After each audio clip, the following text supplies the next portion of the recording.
Agreement. Agreement नहीं समझौता, यानी सब्जेक्ट और वर्ब के बीच में एक तरह से हम क्या कह सकते हैं, ऐसा समझौता है कि उसके हिसाब से ही आपको सेंटेंस को बनाना होता है।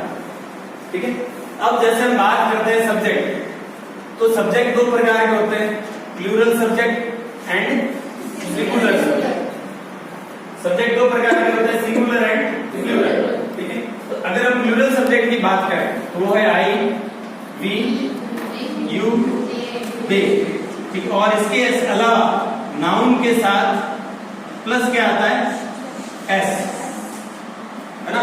नाउन के साथ क्या आता है, एस बिगिनिंग, वो भी आपका प्लूरल सब्जेक्ट के अंतर्गत आता है, बहुवचन सब्जेक्ट। अब हम बात करते हैं सिंगुलर सब्जेक्ट की, तो वो है ही, शी, इट या कोई भी गेम या नाउन कह सकते हैं। ठीक है, तो आपको बोलने की जरूरत नहीं, आपको जब जरूरत होती है तब आपका आंसर आना चाहिए। तो ये दो तरह के सब्जेक्ट हो गए, प्लूरल सब्जेक्ट और सिंगुलर सब्जेक्ट। अब एग्रीमेंट की अगर बात करते हैं, जैसा सब्जेक्ट होगा वैसी ही आपकी वर्ब आएगी। ठीक है, क्योंकि सब्जेक्ट के अनुसार ही वर्ब आनी चाहिए। अगर हम मान लो वी लिखते हैं और वी के साथ अगर हम इजी लिख रहे हैं तो इट मींस वो हमारा सेंटेंस गलत है।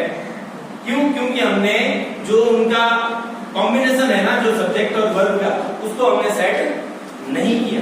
ठीक है, तो उसका ध्यान रखने के लिए हम इसकी जो है सब्जेक्ट वर्ब जो एग्रीमेंट है उसको हम पढ़ रहे हैं। उसके बाद हम सेंटेंस पे जाते हैं। अगर हमें यही पता नहीं है तो हम सेंटेंस ढंग से नहीं बनाना। ठीक है, अब हम बात करते हैं वर्ब की। वर्ब के दो प्रकार होते हैं, प्लूरल वर्ब और सिंगुलर वर्ब। ठीक है, यानी प्लूरल वर्ब में क्या होता है, जिस वर्ब के पीछे एस लगा वो क्या होती है,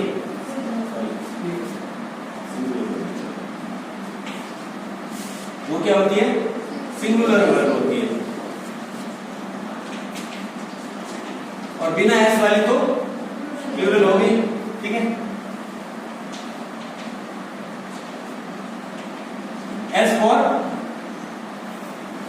क्या होता है, सिंगुलर। एस का मतलब सिंगुलर है, इसका मतलब जिस वर्ब के पीछे एस लगा हो वो सिंगुलर। मैं सब्जेक्ट की बात नहीं कर रहा हूं। अब आप कहोगे सर बॉयज है तो ये सिंगुलर है क्योंकि आपने एस कहा था, जबकि बॉयज जो है वो वर्ब नहीं है, वो नाउन है। नाउन के साथ एस लगने से वो प्लूरल बनता है, जबकि वर्ब के साथ एस लगने से वो सिंगुलर बनता है। ठीक है ना। अब जैसे हम बात कर रहे हैं, मान लो गो और गोज, दो वर्ब है, तो इसमें प्लूरल कौन सी, सिंगुलर कौन सी है, गो प्लूरल है और इसके पीछे क्या लगा हुआ है, एस। इसका मतलब ये क्या है, सिंगुलर वर्ब है। तो इसका मतलब अगर सिंगुलर सब्जेक्ट है तो उसकी जगह हम क्या यूज करेंगे, गो यूज करेंगे उसके साथ, और अगर प्लूरल सब्जेक्ट है तो गो यूज करेंगे। ठीक है ना। तो ये दो तरह के हमारे कॉन्सेप्ट क्लियर हो गया, प्लूरल सब्जेक्ट, ठीक है, और सिंगुलर सब्जेक्ट, प्लूरल वर्ब और सिंगुलर वर्ब जो भी। ठीक है ना।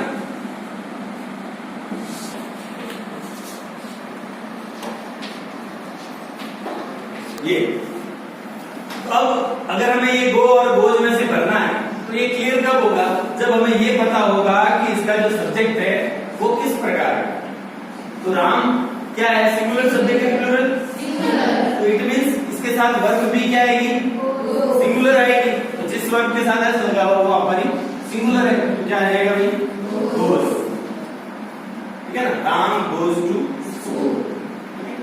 एक क्या होता है, जैसे राम एंड श्याम,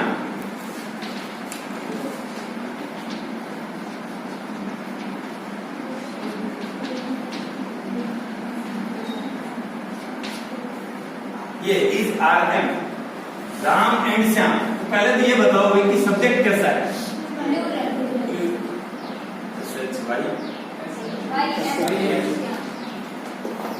ठीक है। तो राम एंड श्याम कितने जने हो गए, दो। तो इसका मतलब ये सब्जेक्ट कैसा है, प्लूरल है। तो प्लूरल सब्जेक्ट के हिसाब से आपकी वर्ब भी प्लूरल आएगी। एम तो आएगा ही नहीं क्योंकि ये आई के साथ आता है, बचेगा इज और आर, तो इसका मतलब क्या आएगा, आर आ जाएगा अपना। ठीक है, देखो सब्जेक्ट वर्ब एग्रीमेंट में क्या होता है, कभी कभी इसमें बहुत सारे रूल्स भी है। यहाँ पर जैसे एंड की जगह क्या आ गया, और आ गया। ठीक है, जैसे मैं फिर आपको इसमें प्लूरल अलग करना है और सिंगुलर प्लूरल वर्ब और सिंगुलर वर्ब अलग करनी है। तो कौन सी होगी? प्लूरल हैव और सिंगुलर हैज, है ना? इज और आर और एम, इसमें आर तो होगी प्लूरल और इज होगी सिंगुलर, ठीक है ना?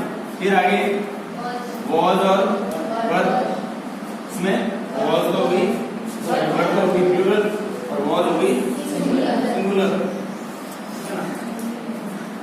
फिर विल और शैल, इसमें एस नहीं है लेकिन जो विल है वो सिंगुलर है और शैल जो है वो प्लूरल है। इस तरह से आपकी प्लूरल वर्ब और सिंगुलर वर्ब की ये बात, ठीक है? इसके अलावा जैसे मैंने गो या मान लो प्ले और प्लेज लिख दिया तो एस वाले वर्ब ये तो हो गया आपके, प्ले तो हो गया प्लूरल और प्लेज हो गया सिंगुलर, ठीक है ना? तो इस तरह से आप कोई भी सेंटेंस बनाते हो तो उसमें पहले हमारा ये कॉन्सेप्ट क्लियर होना चाहिए सब्जेक्ट कैसा है, उस सब्जेक्ट के हिसाब से हमारी हेल्पिंग वर्ब या मेन वर्ब कैसे, जैसा सब्जेक्ट वैसी वर्ब, ठीक है ना? इस बात का आप थोड़ा सा ध्यान। आज के लिए इतना ही, शेष नेक्स्ट।